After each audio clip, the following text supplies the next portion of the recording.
हम गायक कलाकार प्रमोद लाल यादव बनारस के धरती से आप सुने वाले देखे वाले समस्त भगवान स्वरूप जनता जनार्दन के हम हाथ जोड़ के प्रणाम करत हई।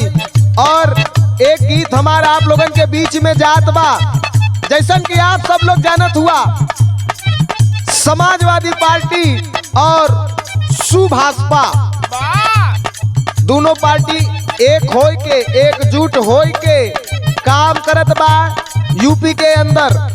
ऐसे हमार कहे के बा मिले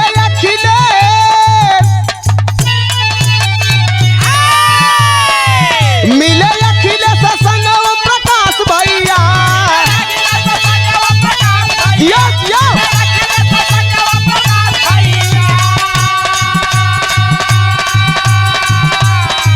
मिले अखिलेश संग प्रकाश भैया बनी पाई समय सपा सरकार भैया बनी पाई समय सपा सरकार भैया बनी पाई समय सपा सरकार भैया मिले अखिलेश संग प्रकाश भैया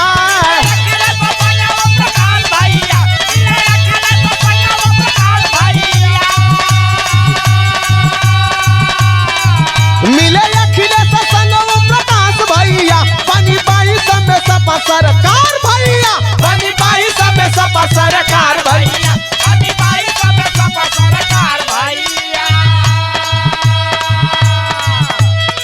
आदरणीय राष्ट्रीय अध्यक्ष हमारे महबूब हमारे नेता अखिलेश यादव जी जिनका काम बोलता है, जो उन्होंने वादा किया उसको पूरा किया। आज का शासन का हो, लोग बोलत हुआ कुछ करत हुआ कुछ, फीता काटो नाम बदलो यह एक काम हो। जनता त्रस्त हो, लेकिन 22 में जब अखिलेश भैया आवत हुआ मुख्यमंत्री बन करके हर लोग खुश हुआ। ऐसे कहे के हो खुश होई गांव गली शहर मोहल्ला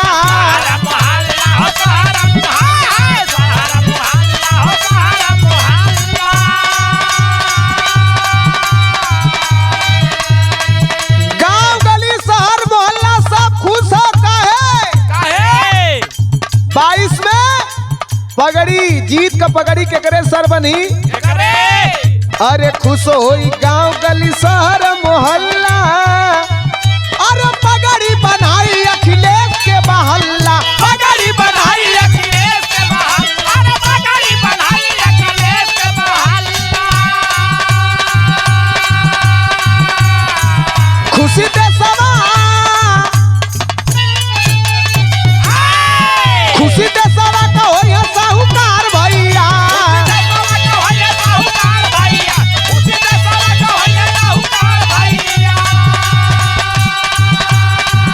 खुशी दे सवा का होय साहूकार भैया बनी पाई समय सपा सरकार भैया बनी पाई समय सपा सरकार भैया बनी पाई समय सपा सरकार भैया। ए भैया हर लोग परेशान हुए, महंगाई चरम पे, चाहे खाए वाला तेल हो चाहे चले वाला तेल हो, अर्थात सरसों का तेल हो या डीजल पेट्रोल हो, 100 के पार।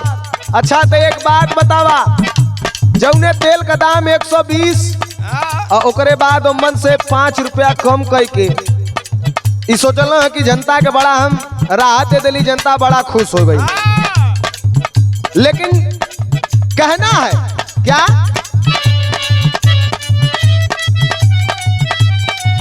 अरे यूपी के जन जन से आवाज आई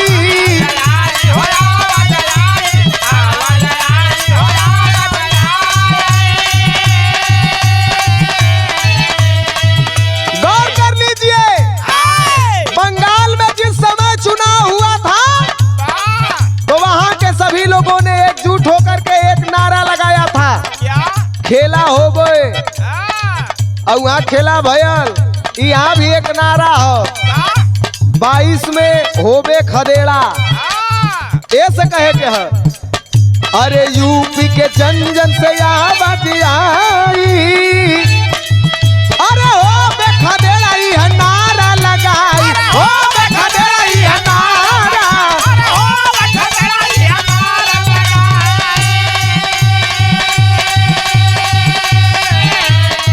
टूटी बीजेपी, टूटी बीजेपी का सब अहंकार भैया,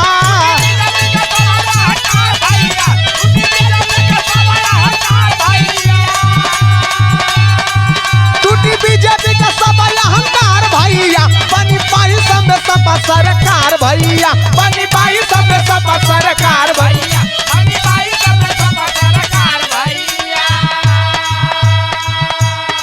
अत्याचार चरम पे है। अगर आप अपने हक की बात करेंगे तो ये नागपुरिया कानून लागू करने वाले बीजेपी वाले आपको उठा के जेल के पीछे डाल देंगे। कहीं ज्यादा दूरे ढेर पीछे गईले का जरूरत ना है। कुछ साल पहले एक फौजी जो कि यादव था, उसने बॉर्डर पर एक वीडियो बनाया था। जो देश की रक्षा करता है, देश की आन बान शान स्मिता के लिए बॉर्डर पर तैनात है, वो जागता है तो हम लोग आप लोग चैन से सोते हैं। एक वीडियो बना करके अपलोड किया था जिसमें उसको खाना में सूखी रोटी और दाल मिली थी। इन लोगों ने उसको बहिष्कृत कर दिया। अहंकार टूटी, काम कुछ ना हो, खाली नाम बदले के हो। पिछले सरकार में जो योजना पास भइल हल वही का जाए के फीता काटे के हो और कुछ ना, तब कहे के हो। अरे नेता मुलायम, अरे नेता,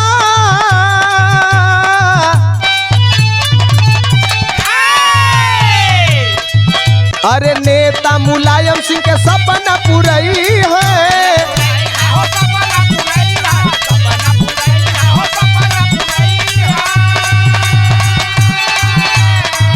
अरे कहाँ सब लोग मोटरसाइकिल छड़ी पई है।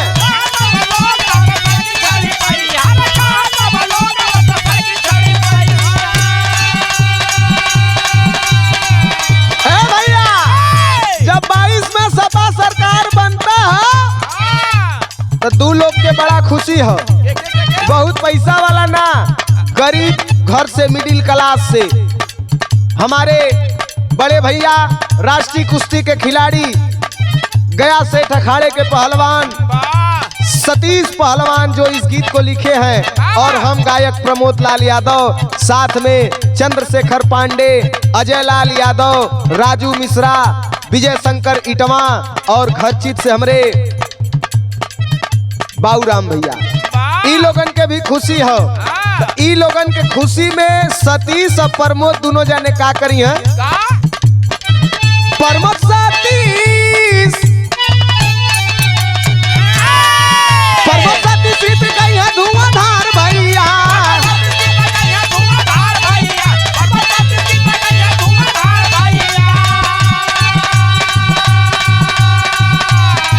प्रमोद सतीश गई है जीता धुआंधार भैया। बनी पाई सब सपा सरकार भैया, बनी पाई सब सपा सरकार भैया।